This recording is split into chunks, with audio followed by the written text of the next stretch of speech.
ৰাজনীতিৰ অকোৱা পকোৱা পাকবোৰ বুজি নাপাওঁ আমি। কণ্টলৰ ফেৰী চাউল কেইটা কিহেৰে ৰান্ধি খাম তাকে চিন্তা কৰা মানুহ আমি।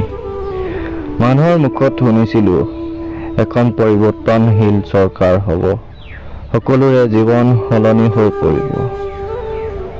ঘৰখন চলাবলৈ ইটো সিটো কৰি কামৰ মাজতে ব্যস্ত থকা মানুহ আমি।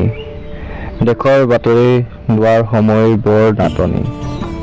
বাতৰি নললেও দেশত যে পৰিৱৰ্তন হৈছে তাৰ প্ৰভাৱ আমাৰ জীৱনতো ভালকৈয়ে গৈছে।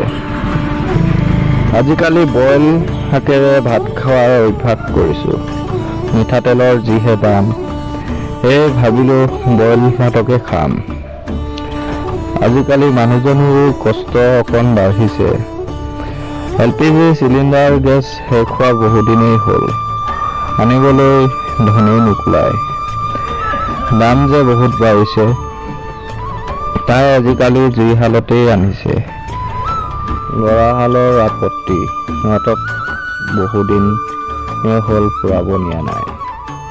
সিহঁত বুজি উঠা নাই, পেট্ৰলৰ জুই চাই দামৰ বাবে বহু প্ৰয়োজনীয় কামতো ওলাই যাব পৰা নাই।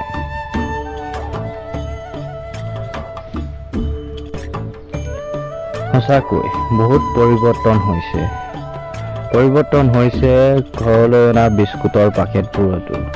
কোনোটো যদি দাম বাঢ়িছে, কোনোটো আকৌ পৰিমাণ কমিছে। পৰিৱৰ্তনৰ বতাহজাকে আমাৰ গাঁৱৰ বিলখনতো ভালকৈয়ে বলিছে। ৰাইজে জাল জাকৈ বাই মাছ পুঠি খোৱা বিলখন ব্যক্তিগতকৰণৰ দিশে আগবাঢ়িছে। দুৰ্নীতিমুক্তি বাহিনীৰ ৰন্ধে ৰন্ধে দুৰ্নীতিৰ গোন্ধ নিগৰিছে। পৰিৱৰ্তনৰ ফটা ঢোলৰ চিঞৰত নাচি কঁকালৰ বিষ ভালকৈয়ে লাগিছে।